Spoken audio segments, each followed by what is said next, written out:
Hello everyone and welcome to the next episode of Art Side of Life, where it's all about how you can turn your creative passion into a profession. My name is Eva and my guest today is an illustrator, art teacher and YouTuber from Oregon, United States. She always loved drawing and as a child she would spend hours coloring. Because there were very few opportunities for art classes, she taught herself to draw. Now, along with sharing her artworks, she loves spreading the joy of creating art with others through her online classes on YouTube channel called Art Ala Carte. When she is not painting or drawing, she enjoys sewing, cooking, watching all the Disney and Studio Ghibli animations. So please welcome Valerie Flynn. And let's get to the interview. So hello and welcome everyone to the next episode of Art Side of Life, and please welcome my guest today, Valerie. Hello, thanks for having me. Hi, I'm super happy to have you here, and let's start with your background. Maybe if you can tell us some stories, how you grew up or something, how you got to art. Well, I started as a kid just drawing. My parents would give me anything I could draw on, and just kept me well supplied in pencils and paper. I would draw on my homework sheets when I was doing school. I just loved drawing. And as I grew up, I really wanted to get into animation, and so kind of pursued that as kind of a goal, which was really great because it really kind of gave me a focus for what I wanted to learn. And then as I got older, it kind of switched from that to being more of an art teacher. So I found that I really enjoyed teaching, especially children or people who are just getting into art and wanting to know, how do you draw? How do you make these things come alive on the paper? And just giving them the tools that they need to be able to create art and how fun it is. And you don't have to be, go to college to learn art. You can just create art, for yourself and just have fun with that. So which were kind of the biggest decisions you had to do in order to follow your passion? Well, anything that you want to pursue is going to take a lot of dedication and practice. If you want to be an athlete, you're going to have to put the time into practice and do the exercises and things. And art's the same way. You're going to have to dedicate a lot of time to practice and strengthening your skill. And so I think that was a lot of it is, having to be focused every day to spend time drawing. And then probably the hardest part was finding, because I didn't have a lot of options for, in my younger years for art classes and teachers and things like that. It just wasn't offered where I was. So trying to find places and resources to actually teach myself art. Nowadays, it's so much easier because with the internet, you just go online and you can learn how to draw anything or paint anything, or, the options are so much easier now. But back then, that was probably the hardest part, was just finding my path in art and the resources I needed for that. And did you find some mentor or someone who inspired you? I had mentors that rarely knew that they were my mentors. So when I was younger on our TV station, there was Bob Ross who painted all the time. And so I would watch him always just painting. I never really got into his style of painting, but his method of he's so relaxing and you don't make mistakes. You make happy accidents, and just really became something that I kind of grasped onto. And then later on, there was a cartoonist who would draw on television called Mark Kistler, and he would do TV lessons for kids, and so I really watched him. And then as I was pursuing, wanting to get into animation, really would study up on different animators themselves and kind of study how they drew. In fact, one of them I ended up sending a message to, writing a letter to, and kind of telling them that we were interested in animation, and he actually wrote back and just really gave me some really great encouragement. And so though I didn't have that coach person that just sits with you and tells you step by step, just other artists that I met along the way just gave me that encouragement and tips and tricks along the way to help me find my journey. And what was maybe the best advice, or what would you consider as the best advice? Well, I got this from several different Disney animators that I talked to, and that was to draw, practice, practice, practice. not to get stuck drawing the same thing over and over. I had my, my comfort zone. As you grow up, you draw something really good and everyone says, oh, you draw that really good. And then you don't want to try anything else because you're really good at drawing, this one thing. And so that one thing gets really good and you kind of, don't grow in the other areas. So they're encouraged me just to learn new things, even if I didn't enjoy them, to continue on with them, but just to try this style of art or that medium of art. Yeah, definitely. And did you have also like a worst advice or something maybe you change opinion about? I had one art teacher that, as they were teaching, it was an oil painting class, and as I was painting, I think he had too many students in his class, but I wasn't getting my depth right. Instead of teaching me, he would just grab my paintbrush and fix it, and I never learned. But though that was not good for me, when I became a teacher, I learned I never touch my students' paper. I can have a paper or canvas next to theirs. I'll do the same thing, but on my canvas so they can see it, but then they work on theirs. Okay, so let's talk about your artworks and maybe what is the vision or what is the something you always put in your artwork, something you always try to communicate? Well, I like my art to either take people on a journey, like they can look at it and see a story, because almost every piece that I draw, I always make up a story in my head. Whether I tell the people about the story is, sometimes doesn't happen, but I like people to look at a picture and go, what's going on in that picture? What's the story behind that? Or putting things, in the background that make people go, like it's a window into their world, and you kind of want to just, peek through and see what's down that way.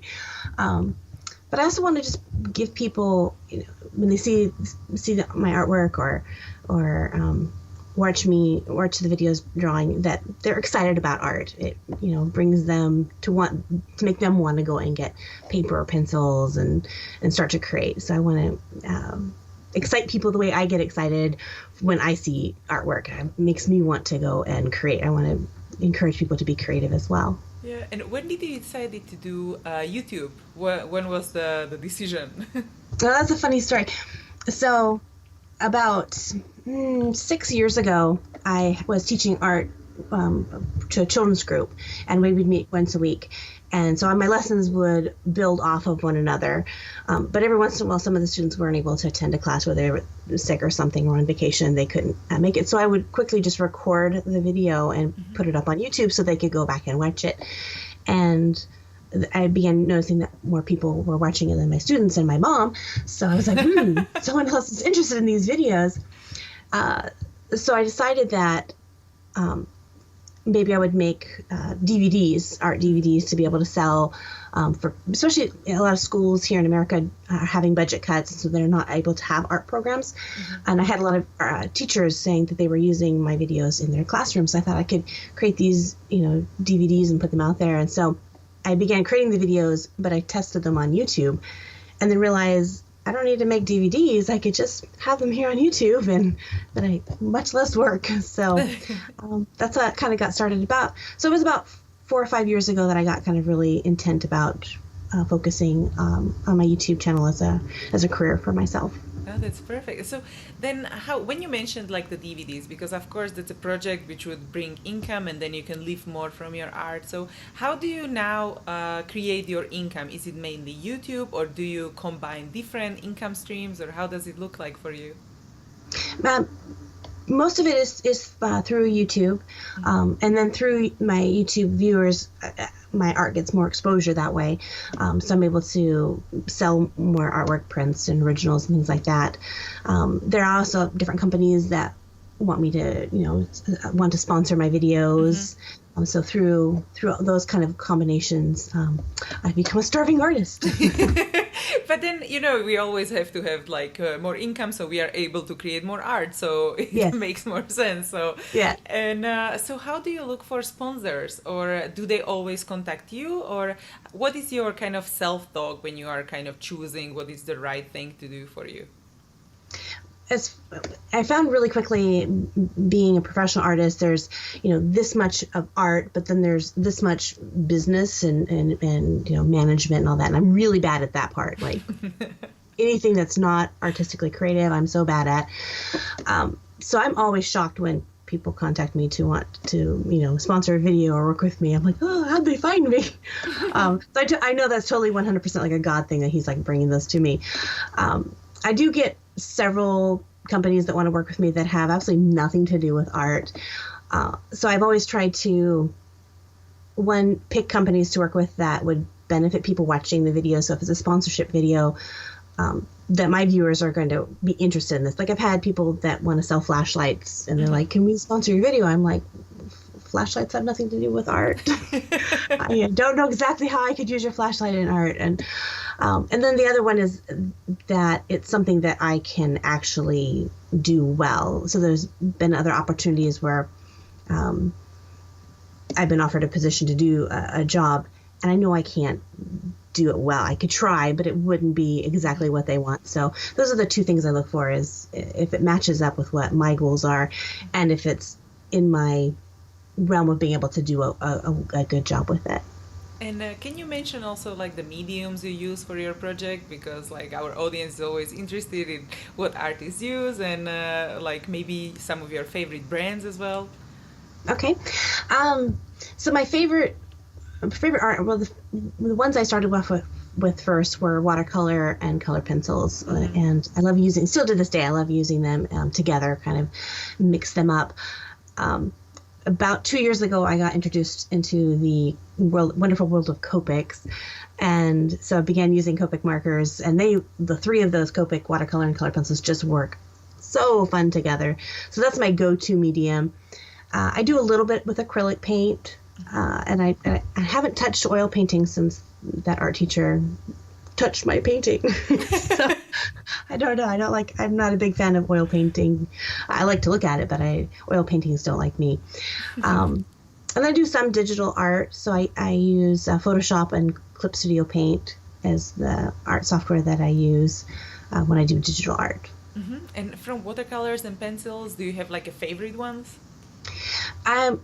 Mostly I've used the Prismacolor color pencils, and started branching off and testing out different brands. But I have like the full collection for the Prismacolor, so I'm kind of using those all up before I go into other ones. And then my watercolor is just like a patchwork quilt of this brand and this brand. And so I started off with the student grade to practice with and kind of learn the trade. And then as I would run out of that color, then I would replace it with a higher quality brand. So it's slowly building up. But I really like the Winsor Newton brand watercolors is right now my favorite. But there's a lot of brands out there. Yeah, I know. So that's why it's interesting to see what people are using, because then it's like, oh, you can try this, you can try that. And it's just so many. Yeah. And I saw your video, what you did now, the zodiac sign, I think, the Asian, the dragon, right? And the Asian girl. And it was so beautiful. And you combined all of these materials. And I haven't seen it that much like before. And I usually just either I use watercolor or I use pencils. But you combine it so beautifully. So how did it came to be? Or someone advised you to do it? Or how does that work? I had watched another artist, Mary Engelbright, and she would start off with watercolors to kind of lay down her color, and then go in with color pencils over top. And that's kind of what started me with that mixed media. And then as I would, try out this part, then I would be like, well, how well do they mix together? And I find that color pencils like to be the last thing. So you want to place your watercolor and your Copic things down first, because the color pencils usually have like a waxy base to it. Nothing else likes to stick to them. So it's a lot of trial and error and just testing it out. I tell my students that, if you're curious, how does these two things work, do it. The worst that's going to happen is you lose a piece of paper, but you've learned a lot from testing it out and seeing how it works. And sometimes it works great and sometimes not so well. And you just have fun with it. It's really cool. And so do you go also to schools to teach, or do you only teach on YouTube? Like you mentioned before? Right now, I'm just doing my YouTube channel. I have in the past gone to different school groups and worked with them. I have an opportunity to do that later on this year. I'm seeing if I can work that into my schedule to go back to some different schools. It's fun. I find working in schools that a lot of times schools just automatically put everyone into art class, and not everyone wants to learn art.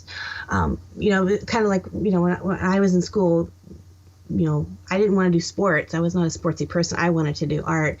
And so you just can't force a person who doesn't want to do art to do art, because they're just going to end up hating it and not have an appreciation for it. And then as a teacher, when you have, this whole group of people in, and some really want to learn art and some have no interest in art, you find you're using 95% of your energies trying to inspire those who don't want to do art to enjoy art. But then the ones who are really excited about art are kind of pushed to the side.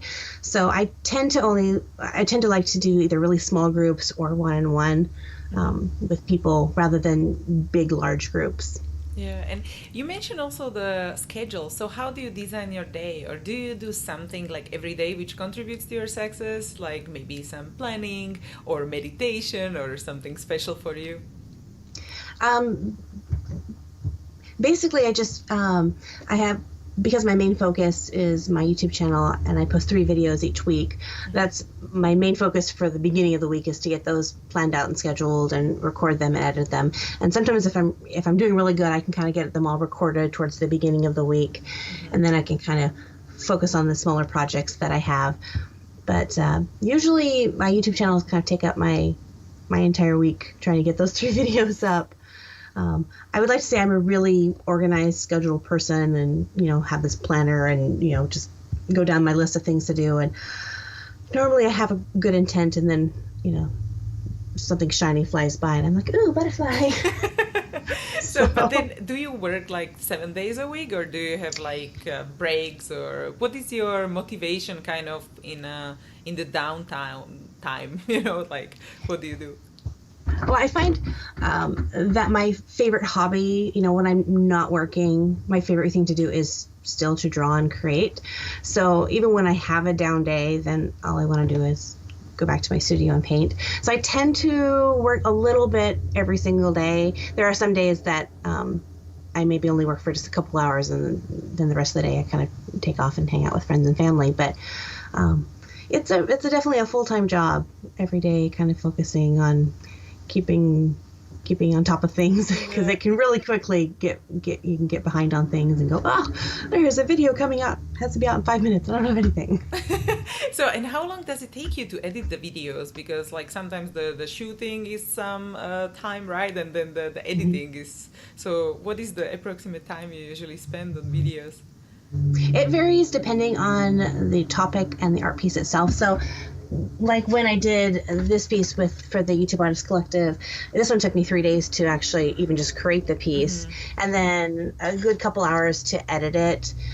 Where I did, so this was a tree tutorial that I'm doing for today's video that's coming up after I finish this. I get to go edit my video and post it. So this one took me maybe 20 minutes to record, and so I usually try to put one larger video in per week, and then 2 shorter videos, just because the larger videos can take several days to create. Definitely. And your studio is in your house, or do you have to travel to your studio? Nope, it's in my house. So I have a little upstairs attic studio.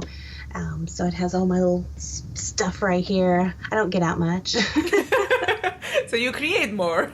I do. So I can wake up in the middle of the night and have an art burst and get up and come and draw and paint, and which I like.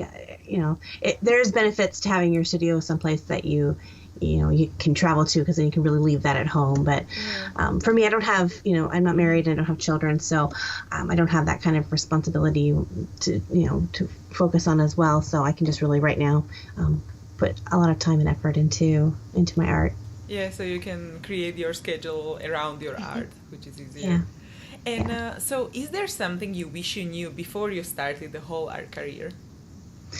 I think what I wish I would have done, I kind of talked about a little bit earlier, is to really be intentional with my with my earlier, when I was a teenager and I didn't have such pressures of time, I had all this free time, that I would have focused more of it on drawing and practice. I mean, I did draw a lot, but again, it was just kind of my favorite things to draw, where I wish I would have pushed myself to try things that I didn't enjoy or didn't know about earlier. Yeah. I think I would have been able to increase my knowledge. And I wish I would have been able to find different teachers who could have sat with me and taught but I'm where I am now for a reason. So I think we're keep pushing forward. Yeah, definitely. And can you also maybe share like the most difficult moment of your career or the worst time, and maybe what you learned from it? What is the key takeaway?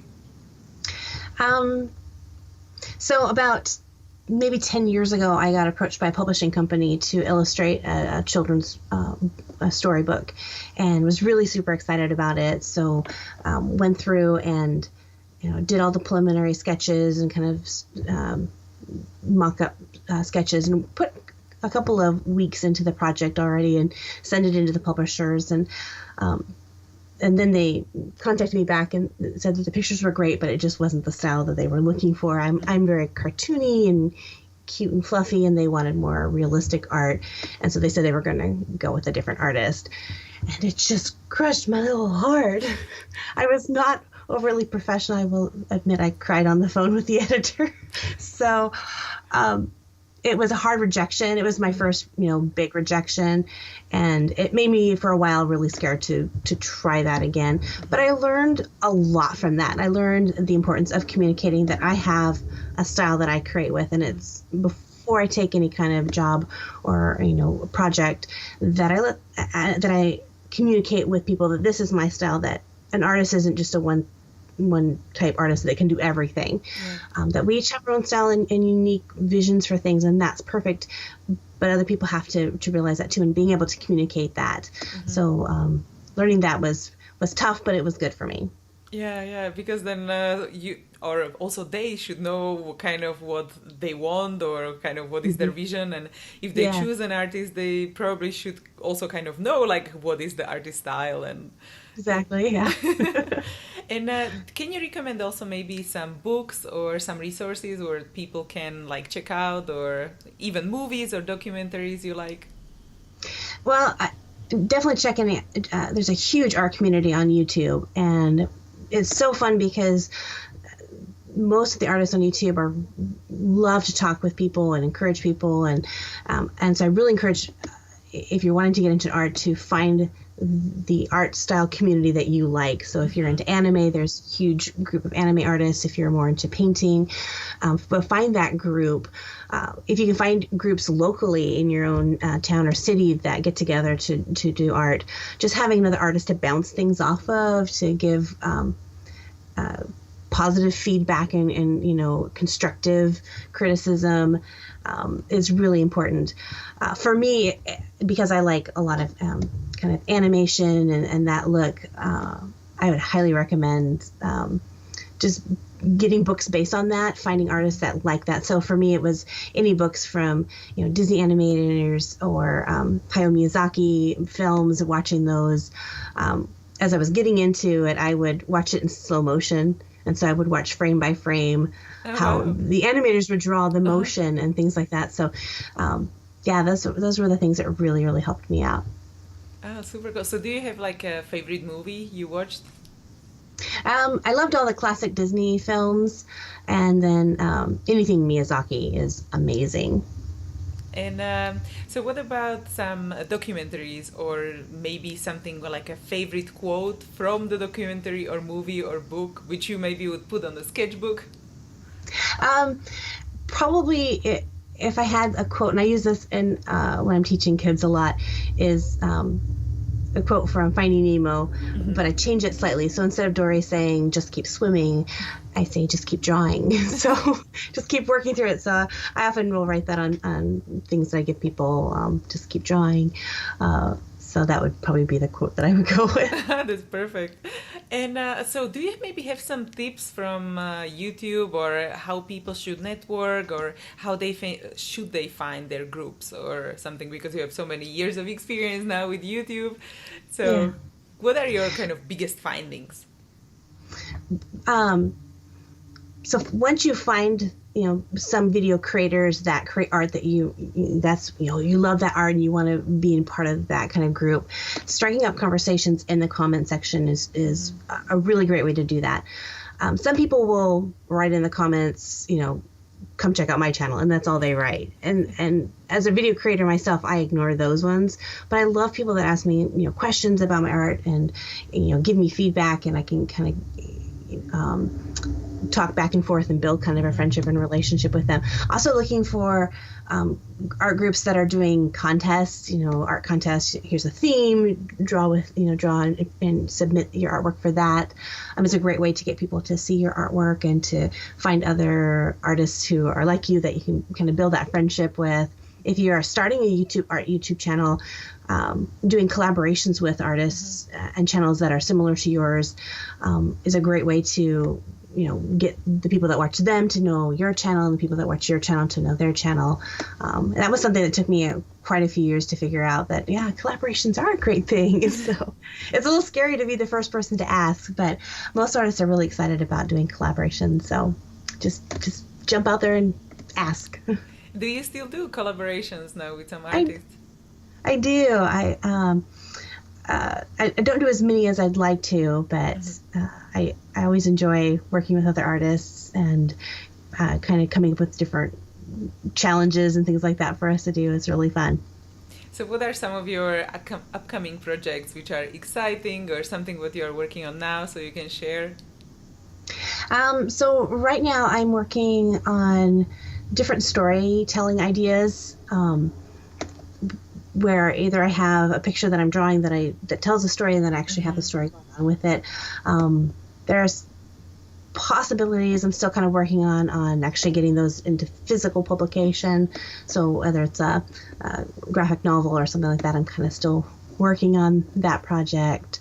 And then a couple other collaborations with some artists coming up that I'm pretty excited about. I'm trying to work on a collaboration that's going to cross over social medias. So there's some different artists on Instagram that have a good following, and then so trying to cross over where they don't have a YouTube channel, but they have their Instagram followers, and seeing how that translates over. Just kind of like with art supplies, you just try something out and see if it works, and it might turn out really great, it might not, but you just try it.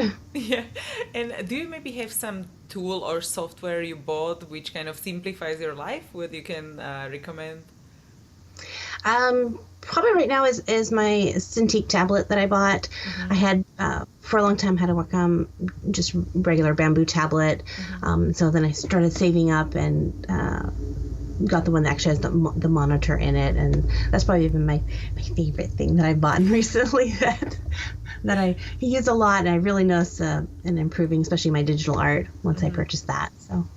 So which one do you have, the companion or the ones on the table?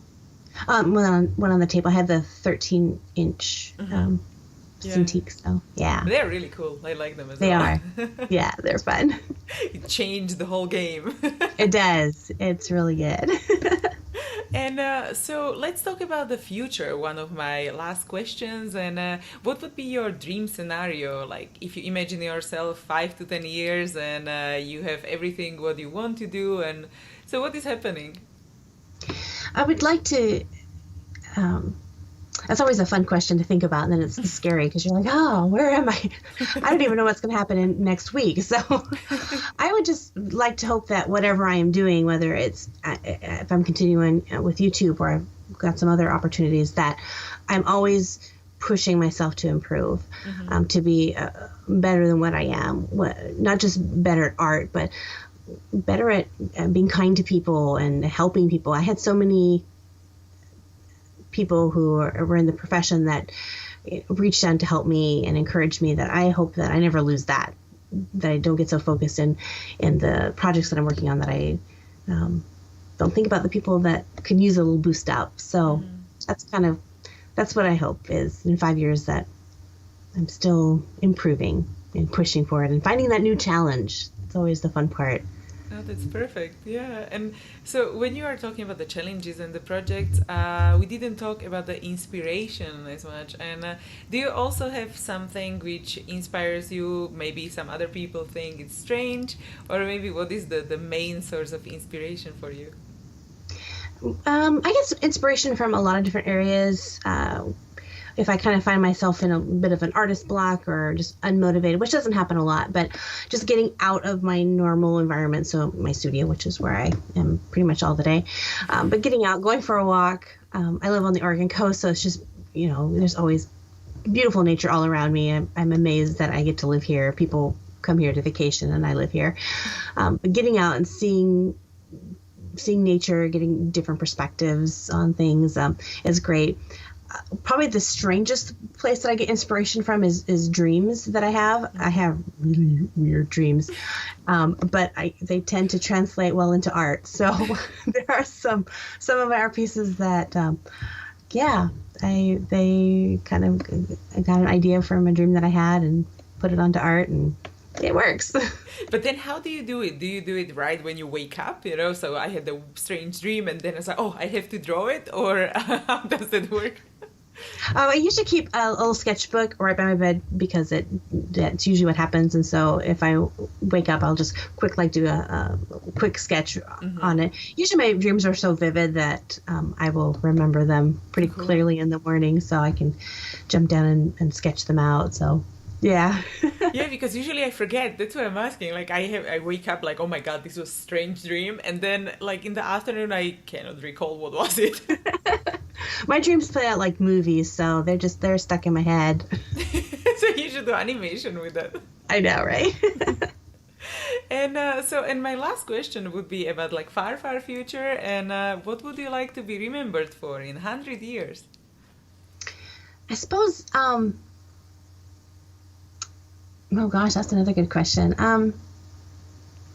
I guess that I was a kind person. That has just been something that's stuck with me. When I look at people, from the past and read stories of people that, lived 100 years ago or whatever, it's the people that had the best compassion for the people around them that just stick out with me. No matter what job they had, whether they were a nurse or, a farmer or whatever, that they had compassion. And I think we need more compassion in this world, more people that are not so easy to take offense and demand that, their opinions, that you respect their thought, but just notice the fellow human beings around you and just love them. Just be kind to people. I think we need more of that. Yeah, definitely, I agree, because like recently when you look around, there are such as like strong opinions about anything around. There's like, no, I don't agree. Yeah, I agree. And then there is like craziness. Yeah. Exactly. And so before we say goodbye, maybe you can share like a parting piece of guidance and maybe the key takeaway, what people should remember, and then we say goodbye. Well, I will pass along again the advice that I got from my Disney animator, which is to draw, to practice what you're passionate about.